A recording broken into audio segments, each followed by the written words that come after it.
Hi all, good morning. ಹೇಗಿದ್ದೀರಾ ಎಲ್ಲರೂ? Welcome back again to my channel. ನೀವೆಲ್ಲರೂ ಹುಷಾರಾಗಿದ್ದೀರಾ ಅಂತ ಹೇಳಿ ಭಾವಿಸ್ತೇನೆ. ಇವತ್ತು ನಾನು ಈ ವ್ಲಾಗನ್ನು ಬೆಳಿಗ್ಗೆಯಿಂದ ಶೂಟ್ ಮಾಡ್ತಾ ಇರುವಂಥದ್ದು ಆಯಿತಾ. ಬೆಳಿಗ್ಗೆ ಇಲ್ಲಿ ಈಗ ನನ್ನ ಏರ್ ಫ್ರೈಯರ್ ತುಂಬ ನನಗೆ ಯೂಸ್ ಆಗುವಂಥ ಒಂದು ಐಟಮ್ ನಾನು ಡೈಲಿ ಯೂಸ್ ಮಾಡ್ತಾ ಇದ್ದೆ. ಅದು ಇವಾಗ ಅದರದ್ದು ಸ್ವಲ್ಪ ಅಂದರೆ ಬಟನ್ ಇದೇನೋ ಪ್ರಾಬ್ಲಮ್ ಬಂದಿದೆ. ಅಂದರೆ ಕೆಳಗಿದು ಬಟನ್ ಕ್ಲಿಕ್ ಆದರೆ ಮಾತ್ರ ಅದು ಸ್ಟಾರ್ಟ್ ಆಗುವಂಥದ್ದು. ಅದು ಸ್ವಲ್ಪ ಜಾಮ್ ಆದ ರೀತಿಯಲ್ಲಿ ಆಗಿದೆ. ಹಾಗಾಗಿ ನಾನು ಟೆಕ್ನಿಷಿಯನ್ಗೆ ವೆಯ್ಟ್ ಮಾಡ್ತಾ ಇದ್ದೇನೆ. ಕಂಪ್ಲೇಂಟ್ ರೈಸ್ ಮಾಡಿದ್ದೆ. 1 ವೀಕಿಂದ ಅದರದ್ದೇ ಅಪ್ಡೇಟ್ಸ್ ಬರ್ತಾರೆ ಅಂತ ಹೇಳಿ. ಹಾಗೆ ಇನ್ನು ಟೆಕ್ನಿಷಿಯನ್ ಬಂದು ಅದನ್ನು ರಿಪೇರಿ ಮಾಡಬೇಕು. ಹಾಗಾಗಿ ನಾನಿವಾಗ ಚಿಕನನ್ನು ಬೆಳಿಗ್ಗೆ ನಾನು ಅಂದರೆ ಗ್ಯಾಸಲ್ಲಿ ಯಾವುದೆಲ್ಲ ಅಡುಗೆ ಮಾಡಲಿಕ್ಕೆ ಸ್ಟಾರ್ಟ್ ಮಾಡ್ತೇನೆ ನೋಡಿ, ಆಗಿಂದನೂ ಹಾಕಿ ಬಿಡ್ತೇನೆ. ಸ್ಲೋ ಫ್ಲೇಮಲ್ಲಿ ಕುಕ್ ಆಗ್ತಾ ಇರ್ತದೆ. ಹಾಗೆ ಇವತ್ತು ಅದನ್ನೇ ಇಲ್ಲಿ ಆಗಾಗ ಪಲ್ಟಿ ಮಾಡಿ ಕೊಡುವಂಥದ್ದು. ಎಲ್ಲ ಸೈಡ್ ಕರೆಕ್ಟಾಗಿ ಬೇಯಬೇಕಲ್ಲ. ಏರ್ ಫ್ರೈಯರ್ ಆದರೆ ಟೆನ್ಷನ್ನೇ ಇಲ್ಲ ಆಯಿತಾ. ಅದರಲ್ಲಿ ಹಾಕಿ 20 to 22 ಮಿನಿಟ್ಸ್ ಇದು ಟೈಮರನ್ನು ಇಟ್ಟು ನಂದೆಲ್ಲ ಕೆಲಸ ಆಗುವಷ್ಟರೊಳಗೆ, ನಂದು ಬ್ರೇಕ್ಫಾಸ್ಟ್ ಇದೆಲ್ಲ ರೆಡಿ ಮಾಡಿ ಆಗುವಷ್ಟರೊಳಗೆ ಟಿಫಿನ್ ಬಾಕ್ಸಿಗೆ ಅನ್ನ ಹಾಕುವಾಗ ಅದು ಕೂಡ ರೆಡಿಯಾಗಿರ್ತದೆ ಆಯಿತಾ. ಹಾಗಾಗಿ ನನಗೆ ಏರ್ ಫ್ರೈಯರ್ ಇಲ್ಲದೆ ನನಗೆ ಒಂದು ಬಲಗೈ ಇಲ್ಲದ ರೀತಿಯಲ್ಲಿ ಅನಿಸುವಂಥದ್ದು. ಬೆಳಿಗ್ಗೆಗೆ ಈ ಚಿಕನ್ ಈ ರೀತಿ ಗ್ಯಾಸಲ್ಲಿ ಹಾಕುವಾಗ ಒಂದು ಎಣ್ಣೆ ಯೂಸ್ ಮಾಡ್ತೇವೆ. ಆನಂತರ ಆಗಾಗ ಅದನ್ನು ತಿರುಗಿಸಿ ಎಲ್ಲ ಸೈಡ್ ಬೇಯಿಸಬೇಕು. ಮತ್ತು ಎಣ್ಣೆ ಸ್ಪ್ಲಾಟರ್ ಆಗುವಂಥದ್ದು ಎಲ್ಲ ಕಡೆ ಹಾರ್ತದೆ. ಹಾಗೆ ಮೊನ್ನೆ ನನ್ನ ಕಣ್ಣಿಗೆ ಹಾರಿದೆ, ನನ್ನ ಐಲಿಡ್ಡಿಗೆ. ಹಾಗಾಗಿ ತುಂಬ ಉರಿ ಕೂಡ ತುಂಬ ಹೊತ್ತು ನನಗೆ ಅದು ಉರಿತಾ ಇತ್ತು. ಹಾಗೆ ಈಗ ಒಮ್ಮೆ ನನಗೆ ಏರ್ ಫ್ರೈಯರ್ ಒಂದು ರಿಪೇರಿ ಆದರೆ ಸಾಕು ಅಂತ ಆಗಿದೆ. ಇವತ್ತು ನಾನು ಬ್ರೇಕ್ಫಾಸ್ಟಿಗೆ ಇಲ್ಲಿ ನೀರು ದೋಸೆಗೆ ಅಂತ ಹೇಳಿ ಅಕ್ಕಿಯನ್ನು ನೆನೆಯಲಿಕ್ಕೆ ಹಾಕಿದ್ದೆ. ಅದನ್ನು ರುಬ್ಬಿಕೊಳ್ತಾ ಇದ್ದೇನೆ. ಅದರೊಟ್ಟಿಗೆ ಇಲ್ಲಿ ಚಹಾ ಕೂಡ ರೆಡಿಯಾಗಿದೆ. ಹಾಗೆ ಗ್ಯಾಸ್ ನಮಗೆ ಇನ್ನೊಂದುಂಟು, ಮೇಲೆ ಕಿಚನಲ್ಲಿ ಇನ್ನೊಂದು ಸ್ಟವ್ ಉಂಟು. ಹಾಗೆ ಮೊನ್ನೆ ಕೂಡ ಕೇಳ್ತೀರಿ ನಿಮಗೆ ಎಷ್ಟು ಕಿಚನ್ ಅಂತ ಹೇಳಿ. ಒಟ್ಟಿಗೆ ನಮಗೆ ಲೆಕ್ಕ ಮಾಡಲಿಕ್ಕೆ ಹೋದರೆ ಮೇಲೆ ಒಂದು ಮಾಡ್ಯುಲರ್ ಕಿಚನ್, ಇದೊಂದು ಡೈಲಿ ಯೂಸ್ ಮಾಡುವಂತಹ ಕಿಚನ್. ಅಲ್ಲಿ 2 ಕಡೆ ಕೂಡ ಗ್ಯಾಸಿದು ಕನೆಕ್ಷನ್ ಇದೆ. ಇನ್ನೊಂದು ಕೇಕ್ ರೂಮ್ ಇದೆ ಕಿಚನ್, ಕೇಕಿಗೆ ಅಂತ ಹೇಳಿ ಸಪ್ರೇಟ್ ಕಿಚನ್ ಒಂದಿದೆ. ಮತ್ತೊಂದು ಹೊರಗೆ ಒಲೆ ಎಲ್ಲ ಇರುವಂಥದ್ದು ಅದೊಂದಿದೆ ಆಯಿತಾ. ಹಾಗೆ 3 ಅಂತ ಕೂಡ ಹೇಳ್ಬೋದು, 4 ಅಂತ ಕೂಡ ಹೇಳ್ಬೋದು, ಹೇಗೆ ಕೂಡ ಹೇಳ್ಬೋದು. ಇಲ್ಲಿ ಕೆಲವರಿಗೆ ನೀರು ಎಷ್ಟು ಹಾಕಬೇಕಂತ ಹೇಳಿ ಗೊತ್ತಾಗೋದಿಲ್ಲ. ನೀವು ಯಾವಾಗ ಕೆಲವರು ಹೇಳ್ತಿರಲ್ಲ ನೀರು ದೋಸೆಗೆ, ನಮಗೆ ಕೂಡ ನೀರು ದೋಸೆ ಮಾಡಬೇಕಂತ ಆಸೆ, ನೀರು ಹೇಗೆ ಹಾಕೋದು ಅಂತ ಹೇಳಿ. ನೀವೀಗ ಒಂದು ಜಾರಲ್ಲಿ ಎಷ್ಟು ನೀವು ಇದು ತಗೊಂಡಿರ್ತೀರ ನೋಡಿ, ಅಂದರೆ ನಿಮ್ಮದು ರುಬ್ಬಿದ ನಂತರ ಎಷ್ಟು ಕ್ವಾಂಟಿಟಿ ಕಾಣ್ತಾ ಇರ್ತದೆ ಅದಷ್ಟೇ, ಅಂದರೆ ಅಷ್ಟೇ ಫುಲ್ಲು ಜಾರಲ್ಲಿ ನೀರನ್ನು ತಗೊಂಡು ಅದಕ್ಕೆ ಮಿಕ್ಸ್ ಮಾಡಿದರೆ ಆಲ್ಮೋಸ್ಟ್ ಅದೇ ಕನ್ಸಿಸ್ಟೆನ್ಸಿ ಬರ್ತದೆ ಆಯಿತು. ಯಾಕೆಂತ ಹೇಳಿದರೆ ಸೌತ್ ಇಂಡಿಯನ್ಸಿಗೆ ನಮಗೆ ಮಾಡಿ ಗೊತ್ತಿರ್ತದೆ ಕನ್ಸಿಸ್ಟೆನ್ಸಿ, ಬಟ್ ಫಸ್ಟ್ ಟೈಮ್ ಎಲ್ಲ ಟ್ರೈ ಮಾಡುವವರಿಗೆ ಕನ್ಸಿಸ್ಟೆನ್ಸಿ ಗೊತ್ತಾಗೋದಿಲ್ಲ. ಹಾಗಾಗಿ ಕೆಲವೊಮ್ಮೆ ಅದು ಪೇಪರನ್ನು ತುಂಡು ಮಾಡಿ ಹಾಕಿದ ಹಾಗೆ ಆಗ್ತದೆ ಕಾವಲಿಗೆ ಹಾಕುವಾಗ. ಕೆಲವೊಮ್ಮೆ ತುಂಬ ನೀರಾದರೆ ಅದು ಇದು ಅಂದರೆ ಲೋಳೆ ರೀತಿಯಲ್ಲಿ ಆದ ಹಾಗೆ ಆಗ್ತದೆ. ಸೊ ಹಾಗಾಗಿ ಕರೆಕ್ಟ್ ಕನ್ಸಿಸ್ಟೆನ್ಸಿ ಕೂಡ ಗೊತ್ತಿರಬೇಕು. ಇಲ್ಲಿ ನಾನು ಸಿಯೋನಿಗೆ ಟಿಫಿನಿಗೆ ಕೊಡಲಿಕ್ಕಿರುವ ಅನ್ನವನ್ನು ಮೈಕ್ರೋವೇವ್ ಮಾಡಿ ತಗೊಳ್ತಾ ಇದ್ದೇನೆ. 2 to 2.5 ಮಿನಿಟ್ಸ್ ಮೈಕ್ರೋವೇವ್ ಮಾಡಿದರೆ ರೆಡಿಯಾಗಿ ಸಿಗ್ತದೆ. ಇಲ್ಲಿ ನಾನು ಅಗಾರು ರೀಜೆನ್ಸಿ ಮಲ್ಟಿಕುಕ್ ಕೆಟಲ್ ವಿತ್ ಸ್ಟೀಮರನ್ನು ಇಂಟ್ರೊಡ್ಯೂಸ್ ಮಾಡ್ತಾ ಇದ್ದೇನೆ. ಟೋಟಲಾಗಿ 1.2 ಲೀಟರ್ ಕೆಪಾಸಿಟಿ ಇರುವಂತಹ ಇದು ಸ್ಟೇನ್ಲೆಸ್ ಸ್ಟೀಲ್ ಇದು ಬೌಲ್ ಆಯಿತಾ. ಇದಕ್ಕೆ ನಾನಿಲ್ಲಿ ಇದನ್ನು ಪವರ್ ಪಾಯಿಂಟಿಗೆ ಇಟ್ಟ ನಂತರ ಇಲ್ಲಿ 1 ಗ್ಲಾಸ್ ನೀರನ್ನು ಹಾಕಿ ಅದರಲ್ಲಿ ಮೊಟ್ಟೆಯನ್ನು ಬೇಯಿಸಲಿಕ್ಕೆ ಇಡ್ತಾ ಇದ್ದೇನೆ. ಅಟ್ ಎ ಟೈಮ್ ನಮಗೆ ಮೊಟ್ಟೆ ಕೂಡ ಬೇಯಿಸ್ಬೋದು. 0.92 ಲೀಟರ್ ಇದು ನಮಗೆ ಸ್ಟೀಮರ್ ಕೂಡ ಅವೈಲೇಬಲ್ ಇದೆ, ಅದರಲ್ಲಿ ಸ್ಟೀಮ್ ಮಾಡ್ಬೋದು. ಈ ರೀತಿ ಒಂದು ಪ್ಲಾಸ್ಟಿಕ್ ಬೌಲ್ ರೀತಿಯಲ್ಲಿದೆ, ಅದು ಕೂಡ BPA ಫ್ರೀ ಪ್ಲಾಸ್ಟಿಕ್ ಆಯಿತಾ. ಅದರಲ್ಲಿ ನಮಗೆ ಕೇಕ್ ಅಂಥದ್ದೇನಾದರೂ ಕೂಡ ಬೇಕ್ ಮಾಡ್ಬೋದು. ಇಲ್ಲಿ ನೋಡ್ಬೋದು ಮೊಟ್ಟೆ ಎಷ್ಟು ಚೆನ್ನಾಗಿ ಬಾಯ್ಲ್ ಆಗಿ ಬಂದಿದೆ ಅಂತ ಹೇಳಿ. ವಿದಿನ್ ಮಿನಿಟ್ಸಲ್ಲಿ ನಮಗೆ ಕುಕ್ಕಿಂಗ್ ಮಾಡಿ ತಗೊಳ್ಬೋದು. ಹಾಸ್ಟೆಲಲ್ಲಿ PGಯಲ್ಲಿ ಇದ್ದೀರಾ ಅಥವಾ ನೀವೇನಾದರೂ ಸ್ಟೂಡೆಂಟ್ಸ್ ಎಲ್ಲ ಆದರೆ ನಿಮಗೆ ಚಿಕ್ಕ ಮೀಲ್ಸನ್ನೆಲ್ಲ ರೆಡಿ ಮಾಡ್ಕೊಳ್ಳಿಕ್ಕಿದ್ರೆ ಬೆಸ್ಟ್ ಆಪ್ಷನ್ ಆಯಿತಾ ಈ ಒಂದು ಮಲ್ಟಿ ಕುಕ್ ಕೆಟಲ್. ಇದರಲ್ಲಿ ಖಾಲಿ ನಿಮಗೆ ಮೀಲ್ಸ್ ಮಾತ್ರ ಅಲ್ಲ, ಟೀ ಮಾಡ್ಕೊಳ್ಬೋದು, ಕಾಫಿ ಮಾಡ್ಕೊಳ್ಬೋದು, ಸೂಪ್ಸ್ ಏನಾದರೂ ಬೇಕಾದರೆ ಅದು ಮಾಡ್ಕೊಳ್ಬೋದು. ಈ ರೀತಿ ಸ್ಟೀಮ್ ಮಾಡುವಂಥದ್ದು, ಎಗ್ ಬಾಯ್ಲ್ ಮಾಡುವಂಥದ್ದು, ಮ್ಯಾಗಿ ಮಾಡ್ಕೊಳ್ಳುವಂಥದ್ದು, ಇಂಥದ್ದೆಲ್ಲ ಚಿಕ್ಕ ಪುಟ್ಟದು ಮಾಡ್ತಾ ಇದ್ದರೆ ಸ್ಟೂಡೆಂಟ್ಸಿಗೆಲ್ಲ ತುಂಬಾ ಯೂಸ್ಫುಲ್. ಬ್ಯಾಚುಲರ್ಸಿಗೆಲ್ಲ ನಿಮಗೇನಾದರೂ ಬೇಕಾದರೆ ಲಿಂಕ್ ಡಿಸ್ಕ್ರಿಪ್ಷನ್ ಬಾಕ್ಸ್ನಲ್ಲಿ ಕೊಟ್ಟಿರ್ತೇನೆ, ಅಲ್ಲಿಂದ ಪರ್ಚೇಸ್ ಮಾಡೋದನ್ನು ಮರಿಬೇಡಿ ಆಯಿತಾ. ಮತ್ತು ಮೊನ್ನೆ ನಾನು ಹೇಳಿದ್ದೆ ಅಲ್ವಾ ಕುಡ್ಲಪೆಲಕಾಯಿ ಪರ್ಪ ಉಂಟು ಅಂತ ಹೇಳಿ, ಅದು ಜಾಕ್ ಫ್ರೂಟ್ ಫೆಸ್ಟಿವಲ್. ಸೊ ಅಲ್ಲಿಗೆ ಬಂದು ತುಂಬ ಮಂದಿ ನನ್ನ ಸಬ್ಸ್ಕ್ರೈಬರ್ಸ್ ಅಂತ ಹೇಳಿ ಬಂದಿದ್ದೀರಾ. ತುಂಬ ಜನ ಪರ್ಚೇಸಿಂಗ್ ಕೂಡ ಮಾಡಿದ್ದೀರಾ ಆಯಿತಾ. ಎಲ್ಲರಿಗೆ ಥ್ಯಾಂಕ್ ಯು ಸೋ ಮಚ್. ಯಾರೆಲ್ಲ ಸಪೋರ್ಟ್ ಮಾಡ್ತಾ ಇದ್ದೀರಾ, ಯಾರೆಲ್ಲ ಇಷ್ಟು ಪ್ರೀತಿ ತೋರಿಸ್ತಾ ಇದ್ದೀರಾ, ಎಲ್ಲರಿಗೆ ಕೂಡ ತುಂಬ ಥ್ಯಾಂಕ್ಸ್ ಆಯಿತಾ. ಹಾಗೆ ನನ್ನ ಈ ಒಂದು 20,000 ಸಬ್ಸ್ಕ್ರೈಬರ್ಸ್ ಆಗಿರುವಂತಹ ಜರ್ನಿಯಲ್ಲಿ ಯಾರೆಲ್ಲ ಸಬ್ಸ್ಕ್ರೈಬರ್ಸ್ ಇದ್ದೀರಾ, ಯಾರೆಲ್ಲ ವ್ಯೂವರ್ಸ್ ಇದ್ದೀರಾ, ವ್ಯೂವರ್ಸ್ ಬೇರೆ ಸಬ್ಸ್ಕ್ರೈಬರ್ಸ್ ಬೇರೆ ಆಯಿತು. ಯಾಕೆಂದರೆ ವ್ಯೂವರ್ಸ್ ವ್ಯೂ ಮಾತ್ರ ಮಾಡ್ತಾರೆ, ಸಬ್ಸ್ಕ್ರೈಬರ್ಸ್ ವ್ಯೂ ಮಾಡಿ ಆನಂತರ ಸಬ್ಸ್ಕ್ರೈಬ್ ಕೂಡ ಆಗ್ತಾರೆ ಚಾನಲಿಗೆ. ಹಾಗೆ ನಿಮ್ಮಲ್ಲಿ ಯಾರಾದರೂ ಸಬ್ಸ್ಕ್ರೈಬ್ ಮಾಡದೆ ಉಳಿದಿದ್ದೀರಾದರೆ ಸಬ್ಸ್ಕ್ರೈಬ್ ಮಾಡ್ಕೊಳ್ಳಿ. ಹಾಗೆ ಮೊನ್ನೆ ಬಂದವರಿಗೆ ಎಲ್ಲರಿಗೆ ಕೂಡ ತುಂಬ ಥ್ಯಾಂಕ್ಸ್ ಆಯಿತಾ. ಟಿಫಿನ್ ಎಲ್ಲ ಕೂಡ ಪರ್ಚೇಸ್ ಮಾಡಿದ್ದೀರಾ. ಹಾಗೆ oil bottles, oil dispenser almost ಎಲ್ಲದೂ ಖಾಲಿಯಾಗಿತ್ತು ನಾನು ಕಳಿಸಿದ್ರಲ್ಲಿ. ಆಯಿಲ್ ಡಿಸ್ಪೆನ್ಸರ್ ಅಂತ ಹೇಳಿದ್ರೆ ನಾನು ಇವಾಗ ಇಲ್ಲಿ ಕಾವಲಿಗೆ ಎಣ್ಣೆ ಹಾಕ್ತಾ ಇದ್ದಲ್ಲ, ಇದನ್ನು ನಾನೇ ಸೇಲ್ ಮಾಡ್ತೇನೆ. ಗ್ಲಾಸ್ ಇದು ಬಾಟಲ್, ಅರ್ಧ ಲೀಟ್ರಷ್ಟು ಎಣ್ಣೆ ಕೆಪಾಸಿಟಿ ಹಿಡಿತದೆ. ನಿಮಗೆ ಅದನ್ನು ಬಗ್ಗಿಸಿದರೆ ಅದರಿಂದ ಪೋರ್ ಮಾಡಲಿಕ್ಕೆ ಕೂಡ ಆಗ್ತದೆ, ಹಾಗೆ ಸ್ಪ್ರೇ ಮಾಡಲಿಕ್ಕೆ ಕೂಡ ಆಗ್ತದೆ. ನಿಮ್ಗೆ ಯಾವ ರೀತಿ ಬೇಕು ಆ ರೀತಿಯಲ್ಲಿ ಅದನ್ನು ಯೂಸ್ ಮಾಡ್ಕೊಳ್ಬೋದು. ನನಗೆ ತುಂಬಾ ಯೂಸ್ಫುಲ್ ಅಂತ ಹೇಳಿ ಅನಿಸಿದೆ. ಯಾಕೆಂದರೆ ಒಮ್ಮೆ ಕೋಪಲ್ಲಿ ಎಣ್ಣೆ ತಗೊಂಡು ಅದನ್ನು ಬ್ರಷಲ್ಲಿ ಉಜ್ಜಿದ್ರೆ ಬ್ರಷ್ ಕೂಡ ತುಳಿಬೇಕು, ಮತ್ತು ಕೋಪಲ್ಲಿ ಸ್ವಲ್ಪ ಎಣ್ಣೆ ಉಳಿದದನ್ನು ಹಿಂದೆ ಹಾಕಲಿಕ್ಕೆ ಸಹ ಅಲ್ಲ, ಕೋಪಲ್ಲಿ ಮುಚ್ಚಿ ಇಡಲಿಕ್ಕೆ ಸಹ ಅಲ್ಲ, ಅದರಲ್ಲಿ ಬಂದು ನೊಣ ಎಲ್ಲ ಬೀಳುವಂಥದ್ದು ಅದೆಲ್ಲ ಕಿರಿಕಿರಿ. ಅದಕ್ಕಿಂತ ಇದು ತುಂಬಾ ಈಸಿ, ಎಷ್ಟು ಬೇಕು ಅಷ್ಟೇ ಹಾಕ್ಬೋದು. ಹಾಗೆ ನಿಮಗೆ ಫುಡ್ಡಲ್ಲಿ ಆಯಿಲ್ ಎಲ್ಲ ಕಂಟ್ರೋಲ್ ಮಾಡಿ ಯೂಸ್ ಮಾಡಬೇಕು ಅಂತ ಇರೋರಿಗೆ ಕೂಡ ಬೆಸ್ಟ್. ಹಾಗೆ ಆಯಿಲ್ ಬಾಟಲ್ ಆಗಿರೋದ್ರಿಂದ ಕ್ಲೀನ್ ಮಾಡ್ಕೊಳ್ಬೋದು, ನಿಮಗೆ ಬಿಸಿ ನೀರಲ್ಲಿ ಕೂಡ ಕ್ಲೀನ್ ಮಾಡ್ಕೊಳ್ಬೋದು ಆಯಿತಾ. ಹಾಗಾಗಿ ಯಾರಿಗಾದರೂ ಬೇಕಾದರೆ 279 ರುಪೀಸ್. ಇಲ್ಲಿ ನಾನು ಮೇಲ್ಗಡೆ ನಂಬರನ್ನು ಕೊಟ್ಟಿರ್ತೇನೆ, ವಾಟ್ಸಪ್ ನಂಬರ್. ಅದರಿಂದ ನೀವು ಆ ಒಂದು ನಂಬರಿಗೆ ಕಾಂಟ್ಯಾಕ್ಟ್ ಮಾಡಿ ಪರ್ಚೇಸ್ ಮಾಡ್ಬೋದು. ನಾನು ಏನೆಲ್ಲ ಸೇಲ್ ಮಾಡ್ತೇನೆ ಅಂತ ಹೇಳಿದರೆ, ಗೋಂದು ಸೇಲ್ ಮಾಡ್ತೇನೆ, ಆನಂತರ ಕ್ಯಾಶ್ಯೂಸ್ ಇದೆ, ನಮ್ಮದು ಹನಿ ಇದೆ, ಪ್ಯೂರ್ ಹನಿ, ಹೋಮ್ ನಮ್ಮ ಮನೆಯಲ್ಲಿ ಆಗುವಂಥ ನಮ್ಮ ಫಾರ್ಮಿದ ಹನಿ ಇದೆ. ಆನಂತರ ಈ ರೀತಿಯ ಆಯಿಲ್ ಬಾಟಲ್ಸ್, ಮಕ್ಕಳ ಲಂಚ್ ಬಾಕ್ಸಸ್ 699 ಇದಿದೆ ಆಯಿತಾ. 899 ಇದು ಮತ್ತು 799 ಇದು ಖಾಲಿಯಾಗಿದೆ. 899 ಇದು ಒಂದು ಪೀಸ್ ಇದೆ, ಅದು ಯಾರಿಗಾದರೂ ಬೇಕಾದರೆ ನನಗೆ ಕಾಂಟ್ಯಾಕ್ಟ್ ಮಾಡ್ಬೋದು. ಬ್ಲೂ ಕಲರ್ ಇದು ಡಿಸ್ಕೌಂಟ್ ಪ್ರೈಸಲ್ಲಿ ಕೊಡ್ತೇನೆ. ಯಾಕೆಂತ ಹೇಳಿದರೆ ನಾವು ಸ್ಟಾಲಲ್ಲಿ ಇಡಲಿಕ್ಕೆ ಅಂತ ಹೇಳಿ ಒಬ್ಬರಿಗೆ ಬಂದ ನಂತರ ಒಬ್ಬರಿಗೆ ತೋರಿಸಲಿಕ್ಕೆ ಓಪನ್ ಮಾಡಿದ ಪೀಸ್ ಇರಬೇಕಲ್ವ. ನಿಮಗೆ ಈಗೆಲ್ಲ ಬಂದಂಥದ್ದು ಎಲ್ಲ ಪ್ಲಾಸ್ಟಿಕ್ ಕೋಟಿಂಗ್ ಇದ್ದು, ಪ್ಲಾಸ್ಟಿಕ್ ಕವರ್ ಇದ್ದಂಥದ್ದು. ಬಟ್ ಅದರದ್ದು ಪ್ಲಾಸ್ಟಿಕ್ ಕವರನ್ನು ನಾವು ರಿಮೂವ್ ಮಾಡಿ ಸ್ಟಾಲಲ್ಲಿ ಇಟ್ಟಿರ್ತೇವೆ ಅಲ್ವಾ, ಬಂದವರಿಗೆ ತೋರಿಸಲಿಕ್ಕೆ ಅಂತ ಹೇಳಿ. ಹಾಗಾಗಿ ಅದರಲ್ಲಿ ಸ್ವಲ್ಪ ಎಲ್ಲ ಒಂದು ಅಂದರೆ ಲೈನ್ಸ್ ಎಲ್ಲ ಇದ್ದ ಹಾಗೆ ಇದೆ. ಹಾಗಾಗಿ ಯಾರಿಗಾದರೂ ಬೇಕಾದರೆ ನಾನು ಅದನ್ನು ಡಿಸ್ಕೌಂಟ್ ಪ್ರೈಸಲ್ಲಿ ಕೊಡ್ತೇನೆ. ಬೇರೆ ಏನು ಕೂಡ ಡ್ಯಾಮೇಜಸ್ ಇಲ್ಲ, ಅಂದರೆ ಬ್ರ್ಯಾಂಡ್ ನ್ಯೂ ಥರ ಇಲ್ಲ, ಅಷ್ಟೇ ಇರುವಂಥದ್ದು. ಹಾಗಾಗಿ ಕಡಿಮೆ ಪ್ರೈಸಲ್ಲಿ ನಾನು ಅದನ್ನು ಕೊಡ್ತೇನೆ. ಯಾರಿಗಾದರೂ ಬೇಕಿದ್ದರೆ ಕಾಂಟ್ಯಾಕ್ಟ್ ಮಾಡಿ. ಯಾಕೆಂದರೆ ಕೆಲವರಿಗೆ ಅಂದರೆ ನಿಜವಾಗ್ಲೂ ಯೂಸ್ ಮಾಡಲಿಕ್ಕೆ ಬೇಕಿರ್ತದೆ, ಕೆಲವರಿಗೆ ಅಂದರೆ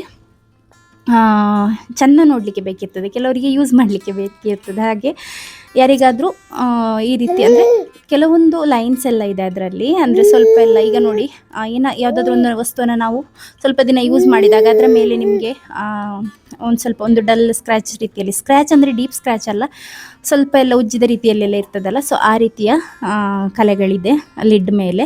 ಮತ್ತು ಬೇರೆ ಬಾಟಮಲ್ಲಿ ಅಲ್ಲಿ ಇಲ್ಲಿ ಅಂತ ಇಲ್ಲ, ಮೇಲೆ ಲಿಡ್ ಮೇಲೆ ಮಾತ್ರ, ಯಾಕೆಂದರೆ ಮೇಲೆ ಸ್ಟ್ಯಾಕ್ ಮಾಡಿ ಇಡುವಂಥದ್ದಲ್ಲ. ಸೊ ಅದು ಯಾರಿಗಾದರೂ ಡಿಸ್ಕೌಂಟೆಡ್ ಪ್ರೈಸಲ್ಲಿ ಬೇಕಾದರೆ ವಾಟ್ಸಪ್ ನಂಬರಿಗೆ ಕಾಂಟ್ಯಾಕ್ಟ್ ಮಾಡಿದರೆ ನಾನು ಕಳಿಸಿಕೊಡ್ತೇನೆ. ಆ ರೀತಿದು 799 ಇದು ಕೆಲವೊಂದು ಪೀಸಸ್ ಇತ್ತು, ಅದು ಹೋಗಿದೆ ಆಯಿತಾ. 699 ಕೂಡ ಹೋಗಿದೆ ಆ ರೀತಿಯ ಪೀಸಸ್. ಯಾಕೆಂತ ಹೇಳಿದರೆ ಕೆಲವರಿಗೆ ತಗೊಳ್ಳಿಕ್ಕೆ ಬೇಕಿರ್ತದೆ, ಆದರೆ ಅಷ್ಟು ಪ್ರೈಸ್ ಕೊಡಲಿಕ್ಕೆ ಆಗದವರು ಇರ್ತಾರೆ. ಆದರೆ ಚಂದದ ಟಿಫಿನ್ ಪರ್ಚೇಸ್ ಮಾಡಬೇಕಂತ ಆಸೆ ಇರುವ ಮಕ್ಕಳು ಕೂಡ ಇರ್ತಾರೆ. ಸೊ ಅಂಥವರಿಗೆ ಅದರ ಬ್ಯೂಟಿ ನೋಡಬೇಕಂತ ಇಲ್ಲ, ಬಟ್ ಕ್ವಾಲಿಟಿ ಚೆನ್ನಾಗಿದ್ದು ಯೂಸ್ ಮಾಡಿದರೆ ಆಯಿತು, ಅಂಥವರು ಪರ್ಚೇಸ್ ಮಾಡಿದ್ದಾರೆ. ಹಾಗಾಗಿ 799 ಇದು 699 ಇದು ಆ ರೀತಿಯ ಕ್ಯಾಟಗರಿದು ಹೋಗಿದೆ ಆಲ್ರೆಡಿ ಕಡಿಮೆ ಪ್ರೈಸಿಗೆ. ಯಾರಿಗಾದರೂ 899 ಇದು 2 ಪೀಸಸ್ ಇದೆ, ಯಾರಿಗಾದರೂ ಬೇಕಾದರೆ ನಾನು ನಿಮಗೆ ಫೋಟೋ ವಿಡಿಯೋ ಎಲ್ಲ ಕಳಿಸಿ ಕೊಡ್ತೇನೆ ಹೇಗಿದೆ ಅಂತ ಹೇಳಿ. ಯಾರಿಗಾದರೂ ಬೇಕಾದರೆ ಕಾಂಟ್ಯಾಕ್ಟ್ ಮಾಡಿ ತಗೊಳ್ಬೋದಾಯ್ತಾ. ಡಿಸ್ಕೌಂಟೆಡ್ ಪ್ರೈಸಲ್ಲಿ ಕೊಡ್ತೇನೆ ಅದನ್ನು. ಹಾಗೆ ನಾನಿಲ್ಲಿ ಬಿಸಿ ಮಾಡಿದ ಅನ್ನವನ್ನು ಇವಾಗ ಹಾಕ್ತಾ ಇದ್ದೇನೆ. ಆದರೆ ಇದು ಬಿಸಿ ಇಲ್ಲ ಆಯಿತಾ. ಮಗು ಕೈ ಹಾಕ್ತಾ ಇದ್ದಾನೆ, ಅವನಿಗೆ ಗೊತ್ತು ನನಗೆ ಅವನು ಕೈಯಲ್ಲಿ ಇಟ್ಕೊಂಡ್ರೆ ನಾನು ಯಾವ ಕೆಲಸ ಮಾಡ್ತೇನೆ ಅದಕ್ಕೆ ಕೈ ಹಾಕ್ತಾನೆ ಅಂತ ಹೇಳಿ. ಆದರೆ ಬಿಸಿ ಇಲ್ಲದೆ ಇರೋದ್ರಿಂದನೇ ನಾನು ಕೈಯಲ್ಲಿ ಇಟ್ಕೊಂಡಿದ್ದೆ, ಬಿಸಿ ಇಲ್ಲ ಅದು. ಹಾಗೆ ಅವನು ಕೂಡ ಕೈ ಹಾಕ್ತಾ ಇದ್ದಾನೆ. ನಾವು ಏನೇ ಕೆಲಸ ಮಾಡಿದರೂ ಅದು ಅವರಿಗೆ ಬೇಕು ಮುಟ್ಲಿಕ್ಕೆ, ಏನಿದ್ರೂ ಕೈ ಹಾಕ್ತಾರೆ. ಅವರಿಗೆ ಬಿಸಿ ಇದ್ದರೂ ಸಹ ಕೈ ರಪ್ಪ ಹಿಂದೆ ತೆಗಿಬೇಕು, ಅದನ್ನು ಮುಟ್ಟಬಾರ್ದು ಅಂತೆಲ್ಲ ಅವರಿಗೆ ಈಗ ಗೊತ್ತಾಗೋದಿಲ್ಲ, ಚಿಕ್ಕದಲ್ಲ. ನನ್ನ ಮಗುವಿಗೆ 15ಗೆ ಅಂದರೆ ಮೊನ್ನೆಗೆ 9th ಮಂತ್ ಕಂಪ್ಲೀಟ್ ಆಯ್ತಾಯ್ತಾ. ಹಾಗೆ ನಿನ್ನೆ 16ಗೆ ಇಂಜೆಕ್ಷನ್ ಇತ್ತು 9th ಮಂತಿದ್ದು. ಹಾಗೆ ಅದು ಕೊಡಿಸಿ ತಂದಂಥದ್ದು. ಪಾಪ ಅದಕ್ಕೆ ಜ್ವರ ಆಯಿತಾ, 2 ಕಾಲಿಗೆ 2 ಕೈಗೆ 4 ಇಂಜೆಕ್ಷನ್. ಹಾಗೆ ಅದಕ್ಕೆ ಜ್ವರ ಪಾಪ. ಹಾಗೆ ಅವನಿಗೆ ಮೊದಲೇ ಇಲ್ಲಾಂದ್ರೇ ಸೊಂಟದಲ್ಲಿ ಇರೋದು ಈ ಬಾವುಲಿ ನೇತಾಡ್ತಾನೇ ಇರೋದು ಇಡೀ ದಿನ. ನಾನಿಲ್ಲಾದರೂ ಮಾವ ಯಾರಾದರೂ ಒಬ್ರು ಇಟ್ಕೊಂಡಿರ್ತಾರೆ. ಈಗ ಮಾವ ಕೂಡ ಇಲ್ಲ, ಮಾವ ಮಂಗಳೂರಿಗೆ ಹೋಗಿದ್ದಾರೆ ಸ್ವಲ್ಪ ದಿನಕ್ಕೆ. ಹಾಗೆ ಅವನಿಗೀಗ ಇಟ್ಕೊಳ್ಳಿಕ್ಕೆ ಯಾರಿಲ್ಲ, ನಾನು ಅಥವಾ ಹಸ್ಬೆಂಡ್ ಇಟ್ಕೊಳ್ಬೇಕು. ಹಾಗೆ ನಾನು ಸ್ವಲ್ಪ ಹೊತ್ತಿಗೆ ಕೆಳಗೆ ಇಟ್ಟಿದ್ದೆ. ಇದನ್ನೆಲ್ಲ ರೆಡಿ ಮಾಡಬೇಕಲ್ಲ, ಒಂದು ಕೈಯಲ್ಲಿ ಆಗೋದಿಲ್ಲ. ಪೀಲರಲ್ಲಿ ಇಟ್ಕೊಳ್ಳುವಾಗ ಅವನು ಕೈ ಹಾಕ್ತಾನೆ, ಇಲ್ಲಿ ಅದ್ರ ಕೈಗೆ ತಾಗಿದ್ರೆ ಅಂತ ಹೇಳಿ ಕೆಳಗೆ ಇಟ್ಟಿದ್ದೆ. ಹಾಗೆ ಬೊಬ್ಬೆ ಹಾಕ್ತಾ ಇದ್ದ ಕೂತ್ಕೊಂಡು. ಮತ್ತು ಅವನು ಕೂಗ್ತಾ ಇದ್ದಲ್ಲ ಅಂತ ಹೇಳಿ ಅವನನ್ನು ಹೋಗಿ ಅಲ್ಲಿ ಹಾಲಲ್ಲಿ ಇಟ್ಟು ಬಂದೆ. ಮತ್ತು ಇವತ್ತು ಹಸ್ಬೆಂಡಿಗೆ ಕೂಡ ಸ್ವಲ್ಪ ಫ್ಯಾಕ್ಟ್ರಿಗೆ ಹೋಗಿ ಬರಲಿಕ್ಕಿತ್ತು ಬೆಳಿಗ್ಗೆನೆ. ಹಾಗೆ ಅವರು ಅಲ್ಲಿಗೆ ಹೋಗ್ಲಿಕ್ಕೆ ಅಂತ ಹೇಳಿ ಹೊರಡ್ತಾ ಇದ್ದಾರೆ. ಹಾಗೆ ನಾನು ನಿಬ್ಲರ್ ಇದೆ ಅಲ್ವಾ, ಇದು ಕೆಲವರಿದ್ದು ಯೂಸ್ ಇಲ್ಲ ಅಂತ ಹೇಳ್ತಾರೆ, ಬಟ್ ನನಗೆ 3 ಮಕ್ಕಳಲ್ಲಿ ನಿಬ್ಲರ್ ನನಗೆ ಯೂಸ್ ಇದೆ ಅಂತ ಹೇಳಿ ಅನ್ನಿಸ್ತಾ ಇತ್ತು. ಮಕ್ಕಳಿಗೆ ಆ ಒಂದು ಟೇಸ್ಟಿಗೋಸ್ಕರ, ಟೇಸ್ಟ್ ಎಲ್ಲ ಹೇಗಿರ್ತದೆ ಫ್ರೂಟ್ಸ್ ಇದು ಅಂದರೆ ಯಾವುದೇ ನುಂಗಿ ಹೋಗ್ತದೆ ಅಂತ ಹೇಳಿ ಹೆದರಿಕೆ ಇಲ್ಲದೆ ಸ್ವಲ್ಪ ಹೊತ್ತಿಗೆ ಮಕ್ಕಳಿಗೆ ಮಂಗ ಮಾಡಲಿಕ್ಕೆ ತುಂಬ ಒಳ್ಳೆಯದು ನಿಬ್ಲರ್.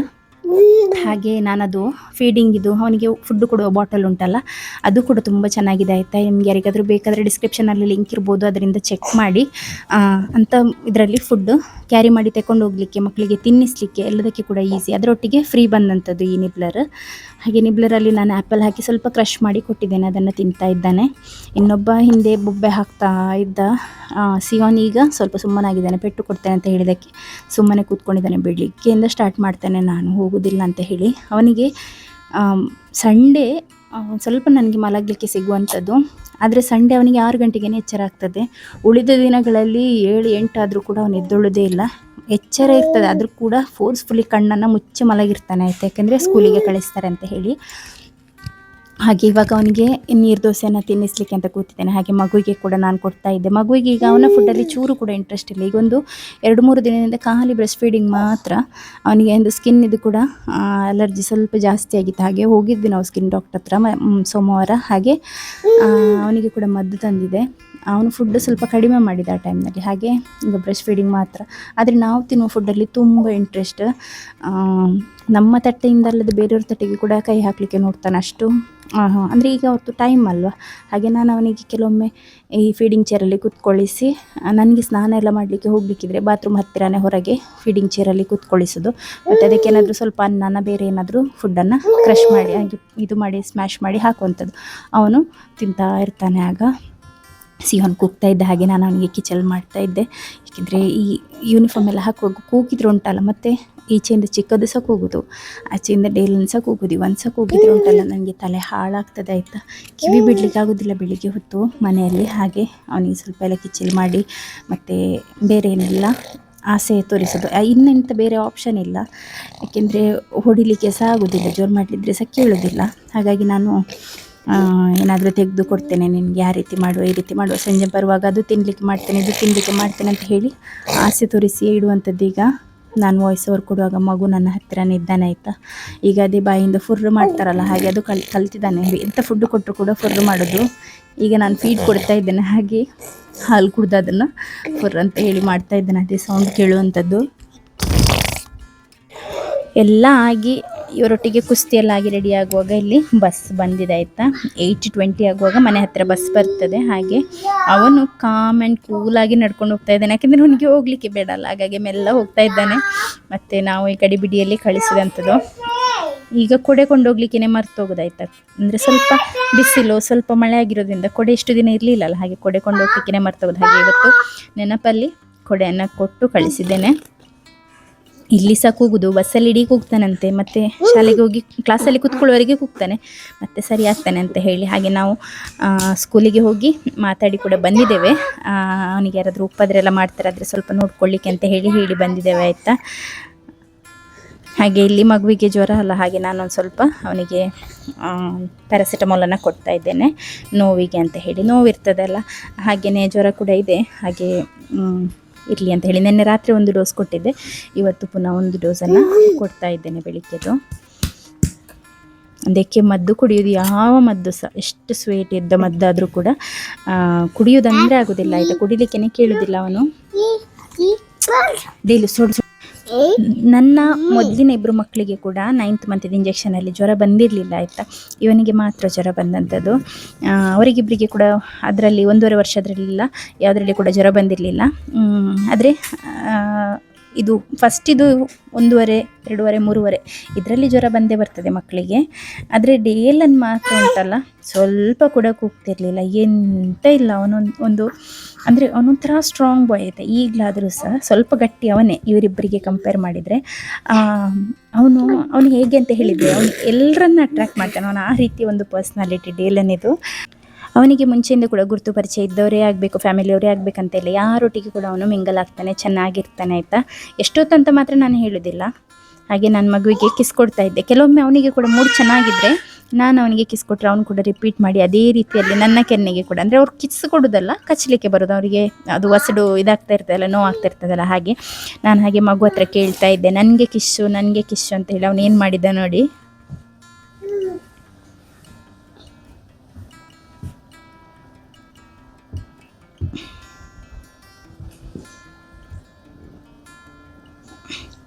ಅನ್ಇಂಟೆನ್ಷನಲ್ ಆಗ್ಬೋದು, ಆದರೂ ಕೂಡ ಸರಿತಾ ಆಗ್ತದೆ ಆಯಿತಾ. ಮಕ್ಕಳು ಹೊಡೆದ್ರೆ ಈ ಒಂದು ಪೆಟ್ಟು ಸ್ವಲ್ಪ ಪರವಾಗಿಲ್ಲ, ಇವನಾದರೂ ಸ್ವಲ್ಪ ಸಾಫ್ಟ್. ಈಗ ಬಂದಲ್ಲ, ಈ ಒಂದು ಪೆಟ್ಟು ಸರಿತಾಗ್ತದೆ ಆಯಿತು. ಯಾರಿಗಾದರೂ ಕೂಡ ಎಲ್ರಿಗೂ ನೋವಾಗ್ತದೆ ಅದು. ಸಿಯೋನಿಗಾಗಿರ್ಬೋದು, ನಮಗೆ ಆಗಿರ್ಬೋದು. ಒಂದೊಂದು ಪೆಟ್ಟು ಹೊಡಿತಾನೆ. ನನಗೆ ನಿನ್ನೆ ಒಂದು ಕಣ್ಣಿಗೆ ಕೈ ಹಾಕಿ ಅವನಿಗೆ ಸ್ವಲ್ಪ ಉಗುರು ಬಂದರೆ ಸಾಕು, ಅದನ್ನೇ ಆಯುಧವಾಗಿ ಯೂಸ್ ಮಾಡೋದಾಯ್ತಾ ನಮ್ಮ ಎಗೇನ್ಸ್ಟ್. ನಮಗೇನಾದರೂ ನಾವೇನಾದರೂ ಅವನಿಗೆ ಹೇಳಿದರೆ ಮಾಡಬೇಡ ಆ ರೀತಿಯಲ್ಲಿ ಹೇಳಿದರೆ ಅದರಿಂದ ಬಂದುಂಟಲ್ಲ ಹೀಗೆ ಇದು ಪರಚಿ ಅದಕ್ಕೆ ನಮ್ಮ ಸ್ಕಿನ್ನನ್ನು ತೆಗಿಲಿಕ್ಕೆ ನೋಡ್ತಾನೆ. ಹಾಗೆ ನನ್ನ ಕಣ್ಣತ್ತಿರ ಒಂದು ಗಾಯ ಮಾಡಿದ್ದಾನೆ. ಏನು ಮಾಡೋದಂತ ಗೊತ್ತಾಗಲಿಲ್ಲ ನನಗೆ. ನಾನು ಪುನಃ ರಿಪೀಟ್ ನನ್ನ ಕೈಯಿಂದ ಅವನಿಗೆ ಹಾಗೇ ಮಾಡಿದೆ. ಅಂದರೆ ಅಷ್ಟು ಜೋರು ಮಾಡಲಿಲ್ಲ, ಬಟ್ ಸ್ಟಿಲ್ ನಿನ್ಗೆ ಗೊತ್ತಾಯ್ತಾ ಈಗ ನಮಗೆ ಹೇಗೆ ಆಗ್ತದೆ ಅಂತ ಹೇಳಿ ನಾನು ಅವನಿಗೆ ಹೇಳಿದೆ. ಯಾಕೆಂದ್ರೆ ನಮ್ಮ ಒಂದು ಫ್ರಸ್ಟ್ರೇಷನಿಗೋಸ್ಕರ ಹೇಳಬೇಕಷ್ಟೇ, ಅದಕ್ಕೆ ಎಂತ ಗೊತ್ತಾಗೋದಿಲ್ಲ. ಅವನಿಗೆ ಒಟ್ಟರ ಶಿಫನ್ನು ಚೆಂದ ಮಾಡಿ ಎಂಜಾಯ್ ಮಾಡಬೇಕಷ್ಟೇ ಅವನ ತಲೆಯಲ್ಲಿರುವಂಥದ್ದು. ನೋಡಿ ಈಗ ಮಗುವಿಗೆ ಹೊಡೆಯುವಂಥದ್ದು ನಾವು ಎಕ್ಸ್ಪೆಕ್ಟೇ ಮಾಡೋದಿಲ್ಲ ಅವನೇನಾದರೂ ಮಾಡ್ತಾನೆ ಅಂತ ಹೇಳಿ. ಪಾಪ ಅವನಿಗೆ ತಾಗಿತ್ತದು. ಅದಕ್ಕಿಂತ ಮುಂಚೆ ಸಹ ಬಂದು ಹೊಡ್ತಾ, ಯಾವಾಗ ಪ್ರೀತಿಯಿಂದ ಹೊಡಿತಾನೆ, ಯಾವಾಗ ಜೋರು ಹೊಡಿತಾನೆ ಅಂತ ಸಹ ಗೊತ್ತಾಗೋದಿಲ್ಲ. ಹಾಗಂತ ಹೇಳಿ ಇಬ್ಬರನ್ನ ದೂರ ಇಡಲಿಕ್ಕೆ ಸಹ ಆಗೋದಿಲ್ಲ. ಇಷ್ಟರವರೆಗೆ ನೋಡ್ಕೊಂಡು ಬಂದದ್ದೇ ನಮಗೆ ತುಂಬ ದೊಡ್ಡ ಸಾಧನೆ ರೀತಿಯಲ್ಲಿ ಆಗಿದೆ ಆಯಿತಾ. ನಿನ್ನೆ ಕೂಡ ಹಾಗೆಯೇ ಪಾಪ ಇಂಜೆಕ್ಷನ್ ಆಗಿ ನಾನು ತಂದು ಮ್ಯಾಟ್ ಮೇಲೆ ಕೂತ್ಕೊಳ್ಳಿಸಿದ್ದೆ. ಮ್ಯಾಟ್ ಮೇಲೆ ಕೂತ್ಕೊಳ್ಳಿಸಿ ಇವನು ಕೂಡ ಆಟ ಆಡ್ತಾ ಇದ್ದ. ಇವನಿಗೆ ಏನಂತ ಅನ್ನಿಸ್ತಂತಾನೆ ಗೊತ್ತಿಲ್ಲ, ಎರಡೂ ಕಾಲಲ್ಲಿ ಪಾಪ ಅವನ ಎದೆಗೆ ಒದ್ದು ಅವನನ್ನು ದುಡಿ ಕೆಳಗೆ ಹಾಕಿದ. ಮ್ಯಾಟ್ ಇದ್ದದಕ್ಕೆ ತಲೆ ಹಿಂದೆ ತಾಗಲಿಲ್ಲ. ಆದರೂ ಕೂಡ ಆಗ ನಾನು 2 ಸರಿ ಕೊಟ್ಟೆ ಆಯಿತಾ, ಹೊಡಿಬಾರ್ದು ಅಂತ ಹೇಳಿ, ದೂಡಬಾರ್ದು ಅಂತ ಹೇಳಿದ್ದೆ ನಾನಂತ ಹೇಳಿ. ಏಕೆಂದರೆ ಕೆಲವೊಮ್ಮೆ ಬೀಳದೇ ಇದ್ದರೆ ಮತ್ತು ಈಗ ಬಿದ್ದರೆ ಗೊತ್ತಾಗ್ತದೆ ಅವನಿಗೆ, ಕೋಲ್ತಾ ಇರ್ತಾನೆ ಅಂತ ಹೇಳಿದರೆ ಕೆಲಸ ಎಲ್ಲ ಆಗ್ತದೆ. ಆದರೂ ಕೂಡ ಏನಾದರೂ ಆದರೆ ಅಂತ ಹೇಳಿ ನನಗೆ ಹೆದರಿಕೆ. ಕೆಲವೊಮ್ಮೆ ಮಗು ಕೂಗುವಾಗ ಅವನ ಹತ್ತಿರ ಕರ್ಕೊಂಡೋಗಿ ನಮ್ಮನ್ನು ನಿಲ್ಲಿಸ್ತಾನೆ, ಕೈ ಹಿಡಿದು ಹೇಳ್ಕೊಂಡು ಹೋಗಿ ಕರ್ಕೊಂಡು ಹೋಗ್ತಾನೆ. ಕೆಲವೊಮ್ಮೆ ಅವನೇ ಹೊಡೆದು ಕೂಗಿಸ್ತಾನೆ. ಇಲ್ಲಿ ನಾನು ಗೋಂದನ್ನು ತೆಗೆದಿಟ್ಕೊಳ್ತಾ ಇದ್ದೇನೆ. ನಾನು 1 ಸ್ಪೂನ್ ಗೋಂದನ್ನು ಇವಾಗ ನೀರಲ್ಲಿ ಹಾಕಿ ಕ್ಯಾಲ್ಶಿಯಂ ಟ್ಯಾಬ್ಲೆಟ್ ತಗೊಳ್ಳುವಾಗ ನೀರಿನ ಜೊತೆ ನಿಮಗೆ ಯಾವ ಹೊತ್ತಲ್ಲಿ ಯಾವ ರೀತಿಯಲ್ಲಿ ಬೇಕಾದರೂ ಕನ್ಸ್ಯೂಮ್ ಮಾಡ್ಕೊಳ್ಬೋದು. ಹಾಗೆ ನಾನಿಲ್ಲಿ ಒಂದು ಸ್ವಲ್ಪ ನೀರಿಗೆ, 1 ಗ್ಲಾಸ್ ನೀರಿಗೆ ಇಲ್ಲಿ 1 ಟೀ ಸ್ಪೂನನ್ನು ಹಾಕ್ಕೊಂಡಿದ್ದೇನೆ. ಡೈಲಿ 1 ಟೀ ಸ್ಪೂನ್ ಯೂಸ್ ಮಾಡೋದ್ರಿಂದ ತುಂಬ ಅಂದರೆ ತುಂಬ ಹೆಲ್ತ್ ಬೆನಿಫಿಟ್ಸ್ ಇದೆ. ಹಾಗಾಗಿ ನಾನು ಡೈಲಿ ಯೂಸ್ ಮಾಡ್ತೇನೆ ಆಲ್ಮೋಸ್ಟ್. ಈಗ ನಾನು ನೆನೆಸಿಟ್ಟಂಥದ್ದು ಖಾಲಿ ಆಗಿತ್ತು. ನಾನು ಈ ರೀತಿ ಒಂದು ಬಾಕ್ಸಲ್ಲಿ ಹಾಕಿಟ್ಕೊಳ್ತಾ ಇದ್ದೇನೆ. ಇದನ್ನು ಫ್ರಿಜ್ಜಲ್ಲಿ ಇಡ್ತೇನೆ. ನಾನು ಫ್ರಿಜ್ಜಲ್ಲಿ ಇಟ್ಕೊಂಡು ನನಗೆ ತುಂಬ ದಿನಕ್ಕೆ, 1 ತಿಂಗಳ ತನಕ ನಾನು ಇದನ್ನು ಯೂಸ್ ಮಾಡ್ತೇನೆ ಆಯಿತಾ. ಅಷ್ಟು ಕ್ವಾಂಟಿಟಿಯಲ್ಲಿದೆ. ನಿಮಗೆ ಡೈಲಿ ಮಾಡ್ತಿರಾದರೆ ಡೈಲಿ ಹಾಕ್ಕೊಳ್ಬೋದು, ಅಥವಾ ವೀಕ್ಲಿ ಒನ್ಸ್ ನೀವು ನೆನೆಸಿ ಈ ರೀತಿಯಲ್ಲಿ ಜೆಲ್ ರೀತಿಯಲ್ಲಿ ಮಾಡಿ ಫ್ರಿಜ್ಜಲ್ಲಿ ಇಟ್ಕೊಳ್ಬೋದು. ಇದು ಕೂಡ ನಾನು ಸೇಲ್ ಮಾಡುವ ಪ್ರಾಡಕ್ಟ್. ನಿಮಗೆ ಪರ್ಚೇಸ್ ಮಾಡಲಿಕ್ಕಿದ್ರೆ ವಾಟ್ಸಪ್ ನಂಬರನ್ನು ಡಿಸ್ಕ್ರಿಪ್ಷನಲ್ಲಿ ಕೊಟ್ಟಿರ್ತೇನೆ, ಅಲ್ಲಿಂದ ಪರ್ಚೇಸ್ ಮಾಡ್ಬೋದು. ಗೋಂದ, ಹನಿ, ಕ್ಯಾಶ್ಯೂ, ಬೇರೆ ಎಲ್ಲ ಪ್ರಾಡಕ್ಟ್ಸ್, ಫ್ರಿಜ್ ಕಂಟೈನರ್ಸ್ ಯಾವುದು ಕೂಡ ನಿಮಗೆ ಅಲ್ಲಿಂದ ವಾಟ್ಸಪ್ ಮಾಡಿದರೆ ನಾವು ಕಳಿಸಿಕೊಡ್ತೇವೆ ಆಯಿತಾ. ಇಷ್ಟೇ ಇವತ್ತಿನ vlog. Thank you so much for watching. ಇಷ್ಟ ಆಗಿದೆ ಆದರೆ ಲೈಕ್ ಮಾಡೋದನ್ನು, ಏನಾದರೂ ಒಂದು ಕಾಮೆಂಟ್ ಮಾಡೋದನ್ನು ಹಾಗೂ ವಿಡಿಯೋನ ಶೇರ್ ಮಾಡೋದನ್ನು ಮರಿಬೇಡಿ. Thank you so much. Bye.